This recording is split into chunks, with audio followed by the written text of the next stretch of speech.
Though it is customary to make a mention of the background of the summit, its organization, and the people behind it, I shall refrain from saying all those things for myself. Perhaps the outcome of this summit, as you all have seen, will speak by itself. I also observed in his opening remarks of Sri Sumit Mazumdar the other day has broadly touched upon the milestones of the summit. The spirit and DNA of Andhrites as natives of Sunrise State has been demonstrated by the statistics of the number of MOUs signed and the quantum of investments committed.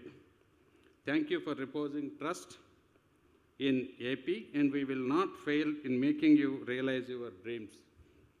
We all agree that today's world is flat but not equal. There is a lot of asymmetry in the world. Many people argue that asymmetry is natural and differences are bound to be there between people, regions, states, and nations. So why to worry? That's what generally some people say. I agree with them in principle based on the theory of fittest will survive. But I beg to differ with them when it comes to the extent, intensity, and magnitude of the difference between those having everything in abundance and those having everything in scarce.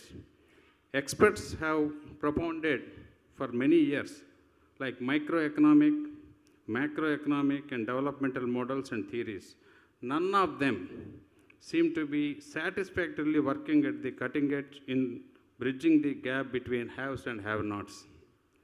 Food security, basic shelter, employment assurance, access to quality education, and affordable health care, and still a distant dream of many in our country. While electricity, internet, and many other things can be added to this list, I do not think I have to crunch some numbers and dole out statistics to convince any of you. This is a naked truth and undeniable fact, which at times shakes our consciences. I must take a couple of minutes of all of your precious time to build a proper context here.